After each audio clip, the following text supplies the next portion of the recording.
నమస్కారం. అహల్య న్యూస్ కి స్వాగతం. ఈనాటి వార్తలు. గుంటూరు నగర శివారులో సరస్ ప్రదర్శన అఖిల భారత డ్వాక్రా బజార్ ని రాష్ట్ర ముఖ్యమంత్రి నారా చంద్రబాబు నాయుడు పరిశీలించారు. ప్రదర్శనలో భాగంగా ఏర్పాటు చేసిన స్టాల్స్ ని సీఎం స్వయంగా పరిశీలించారు. ఒక స్టాల్లో ఏర్పాటు చేసిన మాడుగుల హల్వా రుచి చూసి టేస్ట్ బాగుందని నిర్వాహకులను అభినందించారు.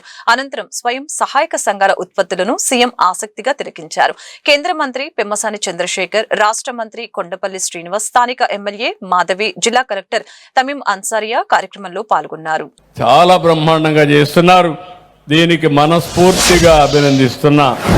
అంటే ఈరోజు అందరి దగ్గర డబ్బులున్నాయి, మీరు ఈ విషయం గుర్తుపెట్టుకోవాలి. కానీ తిరిగి కరెక్ట్ గా కానీ పే చేస్తే డబ్బులు ఇచ్చేవాళ్ళు మీ ఇంటి చుట్టూరు తిరుగుతారు తప్ప మీరు బ్యాంకులకు కూడా పోవాల్సిన పని లేదు. ఆన్లైన్ లోనే డబ్బులు బారో చేసే పరిస్థితి వస్తుంది. నేను అందుకని మొన్న మార్చిలో అంతర్జాతీయ మహిళా దినోత్సవం రోజున నేను ఒక సంకల్పం చేశాను. అప్పటి వరకు మీరు చూస్తే 1,13,00,000 మంది మీరు మెంబర్లున్నా ఇందులో 57 లక్షల మంది లైవ్లీహుడ్ లో గాని చిన్న చిన్న కార్యక్రమాలు చేస్తున్నారు. ఆడబిడ్డలు ఒక 2 ఆవులు 3 ఆవులు పట్టుకుంటున్నారు. అందులో వచ్చే డబ్బులతో మీ పిల్లల్ని చదివిస్తున్నారు. ఇంటికి డబ్బులు ఇచ్చే పరిస్థితికి వచ్చారు. కుటుంబ ఖర్చులు భరించే పరిస్థితికి వచ్చారు. ఇవి చూసిన తర్వాత నాకు అనిపించింది నేను కొత్త కార్యక్రమాన్ని తీసుకున్నా. ఒకప్పుడు మీ అందరికీ జ్ఞాపకం ఉంటుంది, ప్రతి ఒక్క ఇంట్లో ఒక ఐటీ ప్రొఫెషనల్ ఉండాలని చెప్పాను 30 ఏళ్లకు మునుపు. ఈ రోజు నేను గర్వంగా చెప్పగలుగుతున్నా, నా మాట ఇన్న కుటుంబాలు బాగుపడ్డాయి. దాంతో ఈరోజు మీరు చూస్తే ఐటీ చదువుకొని హైదరాబాద్కి వెళ్లారు, అమెరికాకి వెళ్లారు, విదేశాలకు వెళ్లారు. ఈరోజు ప్రపంచంలో ఎక్కడికైనా మీరిల్లు చూస్తే ఎక్కువ తలసరి ఆదాయం సంపాదించే వ్యక్తులు మన తెలుగు వాళ్ళు కావడం, అది ఆ రోజు చేసినటువంటి కార్యక్రమమే కారణం అని చెప్పి నేను మీకు తెలియజేస్తున్నా. నేను ఈరోజు ఒకటి ఆలోచిస్తున్నాను, రాబోయే రోజులు 1 ఫ్యామిలీ 1 ఆంటర్‌ప్రెన్యూర్, ఒక్కొక్క ఇంటికి ఒక పారిశ్రామికవేత్త కావాలి, ఒక ఎంఎస్ఎంఈ పెట్టుకోవాలి. అందుకనే ఈరోజు మీరు చూస్తే నేను ఒక పిలిపిస్తే మీరందరూ ముందుకొచ్చారు. ముందుకొచ్చి దగ్గర ఈ రోజుకి ఇంకా మార్చికి ఇంకా 2 నెలలు ఉంది. సెర్ఫ్లో చెప్తే 70,000 మంది పారిశ్రామికవేత్తలు ఆంటర్‌ప్రెన్యూర్స్ కావాలంటే 72,832 మంది ఇప్పటికే తయారయ్యారు. తిరుమల పవిత్రతను దెబ్బతీసేలాగా జరిగిన భారీ కుట్రను తిరుపతి పోలీసులు ఛేదించారు. తిరుమలలో మద్యం సీసాలు దొరికాయంటూ సామాజిక మాధ్యమాల్లో జరిగిన ప్రచారం వెనుక కుట్ర ఉన్నట్లు పోలీసుల విచారణలో తేలింది. ప్రభుత్వాన్ని, టీటీడీని, పోలీసు వ్యవస్థను లక్ష్యంగా చేసుకుని బయట నుంచి ఖాళీ మద్యం సీసాలు తెచ్చి తిరుమలలో పడివేసినట్లు దర్యాప్తులో పోలీసులు గుర్తించారు. ఈ ఘటనకు సంబంధించి 2 అరెస్టు చేయగా మరొక వ్యక్తి పరారీలో ఉన్నారు. కుట్రకోణం వెనుక సీసీటీవీ దృశ్యాలను పోలీసులు విడుదల చేశారు. ఏపీఎస్ఆర్టీసీలో నేడు అద్దె బస్సుల యజమానులు సమ్మె సైరన్ మోగించారు. బస్సులకు చెల్లిస్తున్న అద్దె పెంచాలని కొన్నాళ్లుగా వినతి పత్రాలను ఇస్తున్న యజమానులు సమస్యని పరిష్కరించకపోవడంతో సమ్మెకు దిగాలని నిర్ణయించారు. నేడు ఆర్టీసీ ఎండీని కలిసి సమ్మె నోటీసులు ఇవ్వనున్నారు. ఈ నెల 12లోగా సమస్యను పరిష్కరించాలని, లేకుంటే రాష్ట్ర వ్యాప్తంగా తిరిగి అద్దె బస్సుల్ని నిలిపివేస్తామని స్పష్టం చేశారు. మన ఊరి బడిని రక్షించుకుందాం అనే నినాదంతో ఈ నెల 10, 11 తేదీల్లో ఆంధ్రప్రదేశ్ ఐక్య ఉపాధ్యాయ ఫెడరేషన్ 51వ రాష్ట్ర కౌన్సిల్ సమావేశాలు గుంటూరులో జరగనున్నాయి. యూటీఎఫ్ రాష్ట్ర అధ్యక్షుడు వెంకటేశ్వర్లు, మాజీ ఎమ్మెల్సీ లక్ష్మణరావు గురువారం బ్రాడీపేటలో సమావేశాలకు సంబంధించిన వివరాలు వెల్లడించారు. ఏసీ కళాశాలలో ఈ సమావేశాలు జరుగుతాయని, 3,000 మంది ఉపాధ్యాయులు పాల్గొంటారని చెప్పారు. యునైటెడ్ టీచర్స్ ఫెడరేషన్ రాష్ట్రంలో అతిపెద్ద ఉపాధ్యాయ సంఘం. ఈ సంఘం యొక్క 51వ కౌన్సిల్ సమావేశాలు గుంటూరు నగరంలో జనవరి 10, 11 తేదీల్లో ఏసీ కళాశాల ప్రాంగణంలో జరగబోతా ఉంది. దీనికి దాదాపు 2 నుంచి 3,000 మంది ఉపాధ్యాయులు హాజరవుతా ఉన్నారు. 1993లో 6వ మహాసభలు గుంటూరు నగరంలో జరిగాయి. 32 ఏళ్ల తర్వాత ఈ కౌన్సిల్ సమావేశాలు జరగటం ఒక విశిష్టమైనటువంటి అంశం.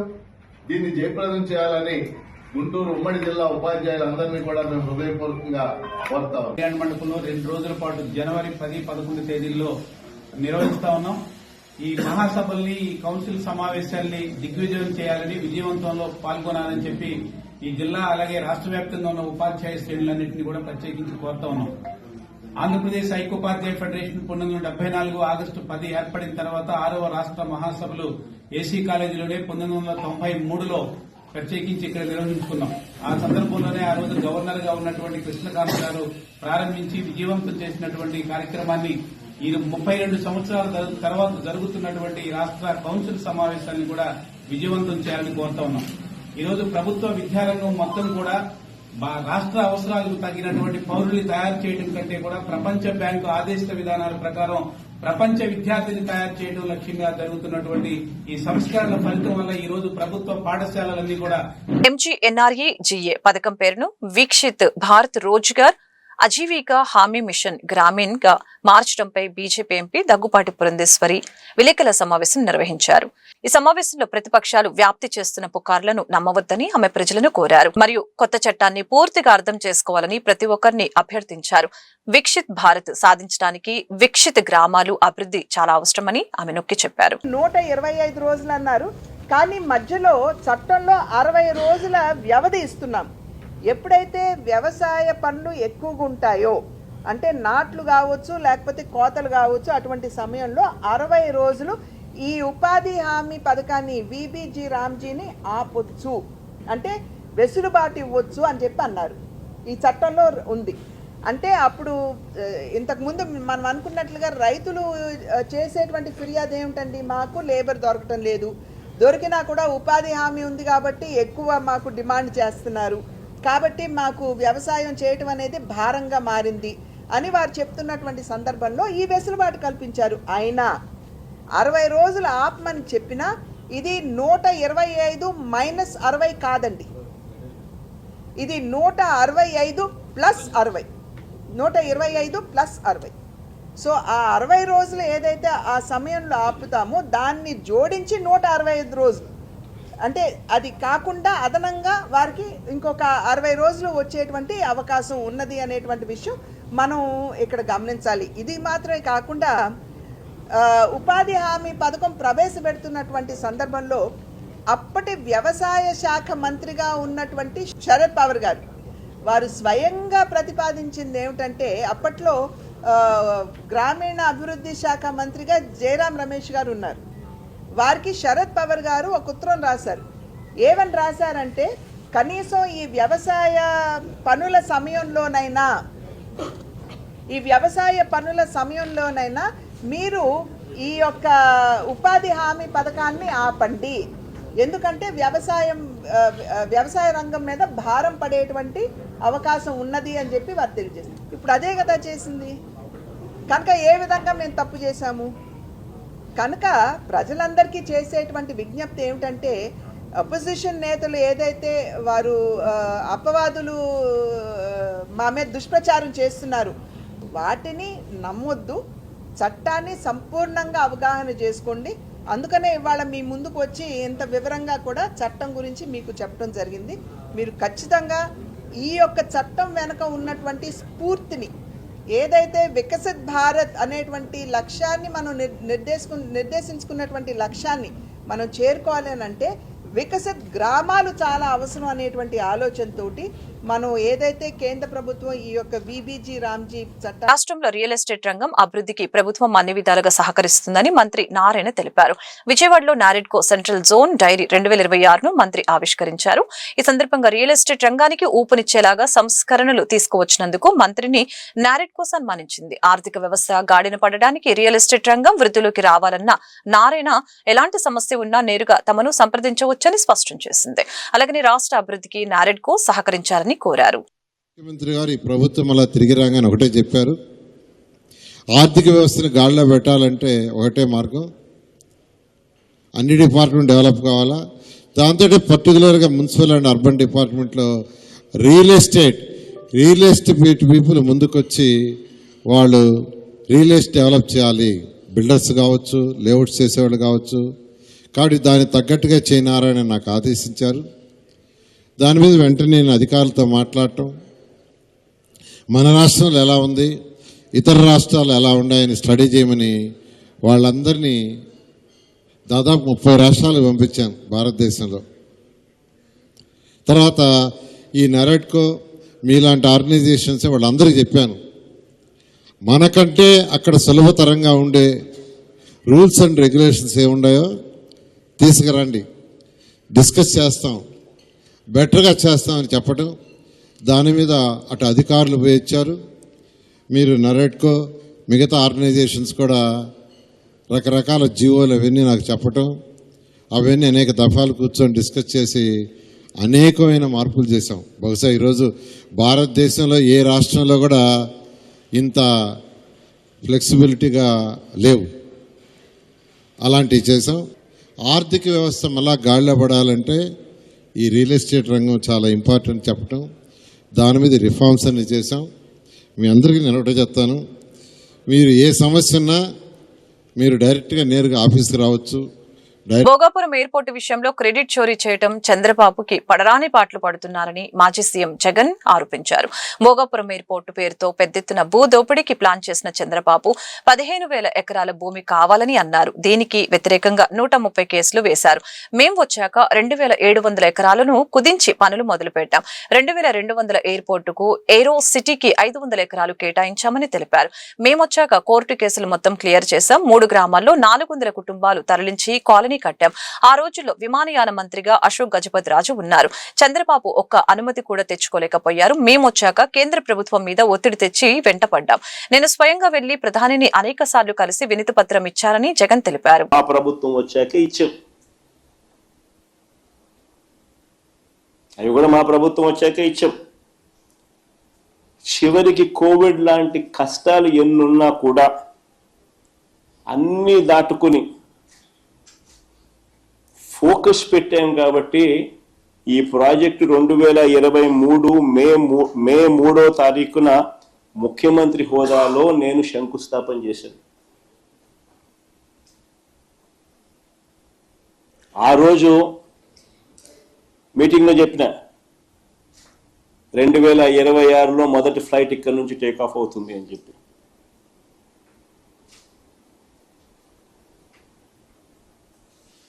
అంతేకాదు, ఎయిర్పోర్ట్ ఒక వైపున కడతా ఉన్నప్పుడు ఎయిర్పోర్ట్ కనెక్టివిటీ రోడ్డు కూడా ఈక్వల్లీ ఇంపార్టెంట్. దాని గురించి కూడా అప్పట్లో మేము ఆలోచన చేసినాం. సిటీ నుంచి ఎయిర్పోర్టుకు 55 కిలోమీటర్లు కనెక్టివిటీ రోడ్డు, 77 మీటర్ల వెడల్పుతో 6 లేన్ రోడ్డు మా హయాంలోనే.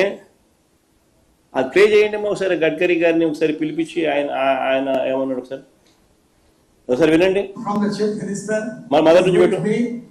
that is the making of 6-lane Vizag Port Highway మొదటి నుంచి పెట్టు. and NS16 near Bhogapuram. The important demand from the Chief Minister is with me. That is the making of 6-lane Vizag Port Highway and NS16 near Bhogapuram. The length is 55 kilometer, cost is 6,300 crore, and state is going to contribute for land and giving me some concession. I already request the Chief Minister and the Chief Secretary. They have given me the letter and also 157 acre of land for multimodal logistic park they are giving. From my ministry, I am sanctioned this important project, which is very important for Andhra Pradesh and dream project of Honorable Chief Minister. Many times he requests me about this proposal. Today I am happy that we are sanctioning this project. Connectivity road కూడా కేంద్ర మంత్రి గారిని పిలిపించి ఆయనతో sanction చేయించి ఆ ప్రాజెక్టును కూడా ఆయనే ముఖ్యమంత్రి గారి డ్రీమ్ ప్రాజెక్ట్ అని చెబుతూ అనౌన్స్మెంట్ చేసిన దాఖలాలు. ఆశ్చర్యం ఏంటంటే క్రెడిట్ తీసుకోవాలని ఇంత తాపత్రయపడతా ఉన్న వీళ్ళు అసలు ఆ ప్రాజెక్ట్ రాయలసీమ లిఫ్ట్ ఇరిగేషన్ వివాదంపై తాడేపల్లిలోని వైసీపీ కేంద్ర కార్యాలయంలో వైఎస్సార్ కాంగ్రెస్ పార్టీ అధినేత మాజీ ముఖ్యమంత్రి వైఎస్ జగన్మోహన్ రెడ్డి మీడియాతో మాట్లాడారు. శ్రీశైలం పూర్తి సామర్థ్యం 885 అడుగులు. పోతిరెడ్డిపాడు నుంచి పూర్తి స్థాయిలో 44,000 క్యూసెక్ల నీరు కిందకు రావాలంటే 881 అడుగులు ఉంటే కానీ కిందకు రాదు. 854 అడుగులకు తగ్గితే కేవలం 7,000 క్యూసెక్లు మాత్రమే వస్తాయి. గడిచిన 20 ఏళ్లలో కేవలం 3-4 సార్లు మాత్రమే కేటాయింపులకు సరిపడ్డ నీళ్లు కిందకు వచ్చాయని ఆయన పేర్కొన్నారు. ఇలాంటి దుర్భర పరిస్థితిలో రాయలసీమ లిఫ్ట్ అవసరమైందని చెప్పారు. శ్రీశైలంలో 802 అడుగుల నుంచే నీళ్లు తోడుకొని వెళ్లటానికి తెలంగాణ ప్రభుత్వం పనులు ప్రారంభించింది. 800 అడుగుల లోపు ఉన్నా తీసుకువెళ్లటానికి పాలమూరు, రంగారెడ్డి ప్రాజెక్టు మొదలుపెట్టారని జగన్ పేర్కొన్నారు. ఎస్ఎల్బిసి నుంచి మరో 40 టీఎంసీలు తీసుకెళ్లే నిర్మాణ పనులు కూడా ఒకవైపున సాగుతా ఉన్నాయి.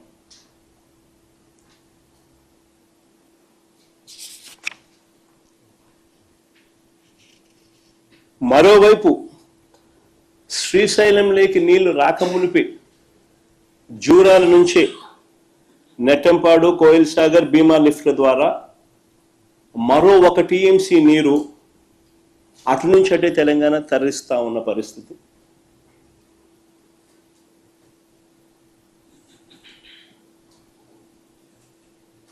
ఇంకోవైపున 777 నుంచే 777 అడుగుల నుంచే శ్రీశైలంలో ఎడమవైపు ఉన్న పవర్ హౌస్ ద్వారా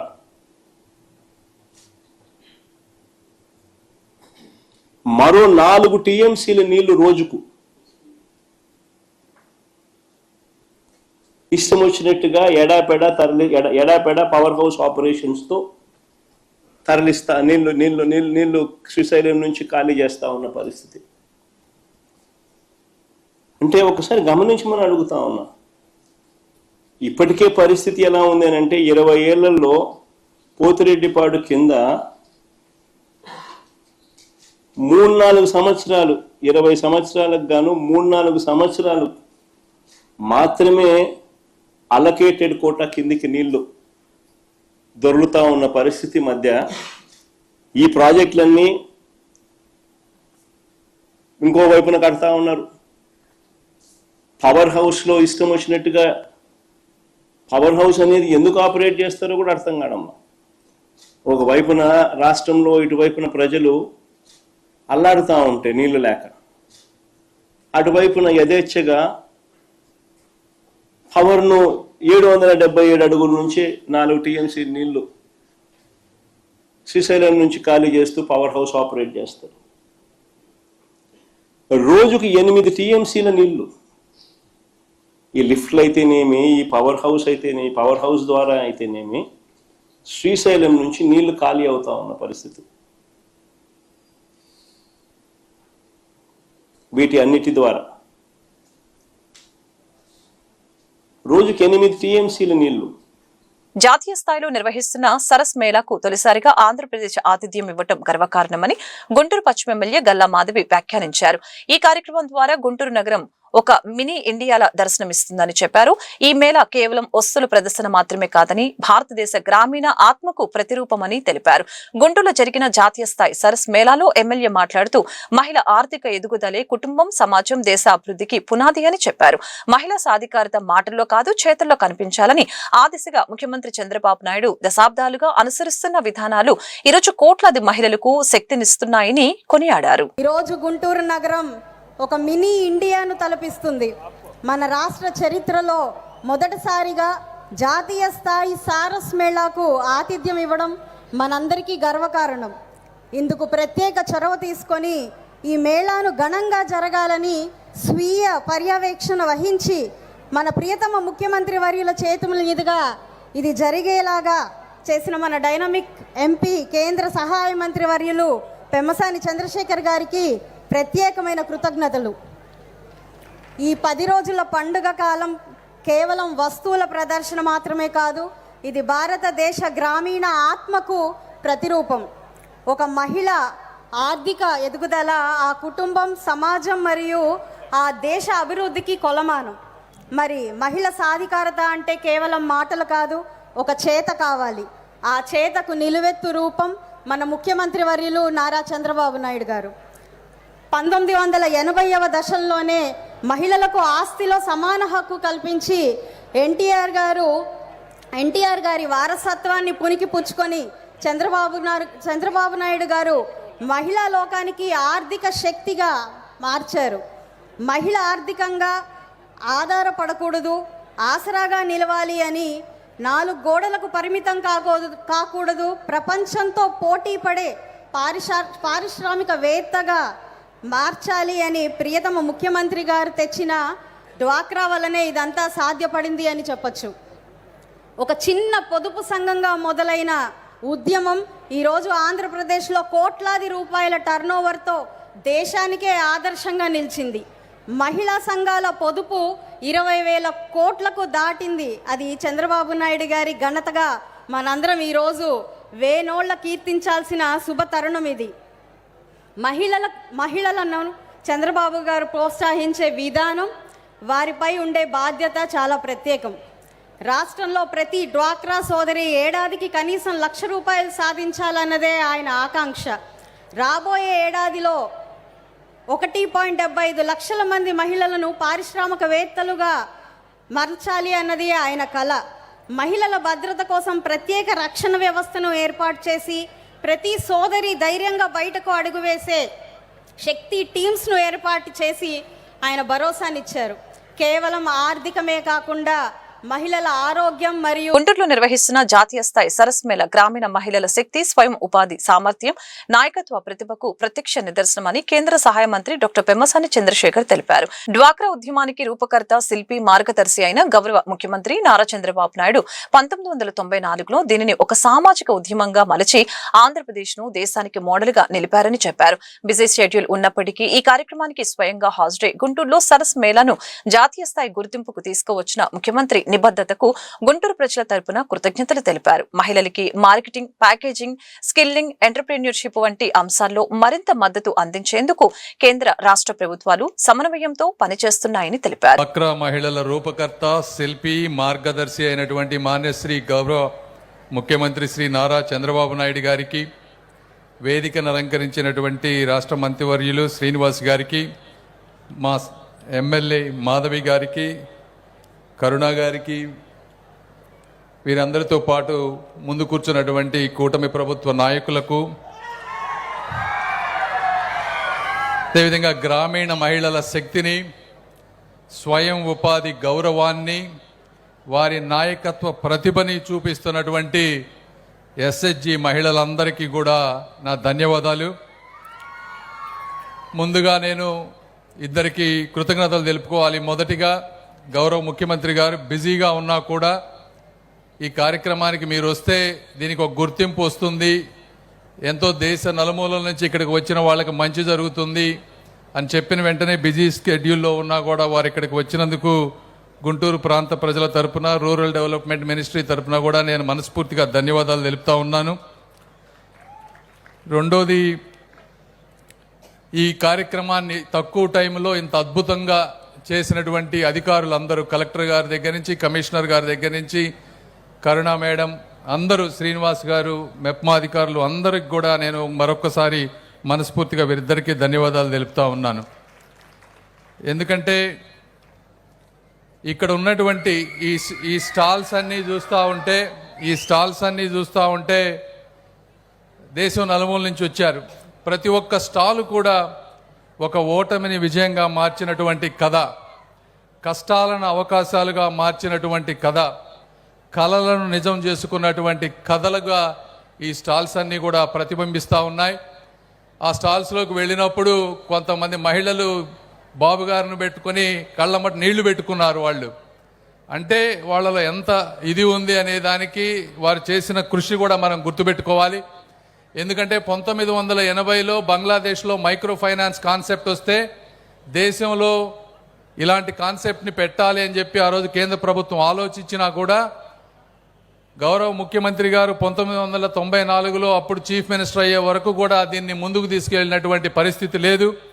వారు దీన్ని ఒక సామాజిక విప్లవంగా ఉద్యమంగా విస్తరింపజేసి ఆంధ్రప్రదేశ్ని డ్వాక్రా సంఘాలకి మోడల్గా చేసి ఇండియా మొత్తాన్ని ముందుకు తీసుకెళ్ళినటువంటి వ్యక్తి కాబట్టి ఒక వ్యక్తి ఈరోజు ఫోటో కూడా చూపించారు. 25 సంవత్సరాల క్రితం ఆయన మా వయసులో ఉన్నప్పుడు బాబు గారిది ఓపెన్ చేసినటువంటి డ్వాక్రా మహిళల ఫోటో చూపించి ఈరోజు ప్రదర్శనలో చూపించారంటే అది విజన్ అని మీ అందరికీ నేను తెలియజేస్తా ఉన్నా.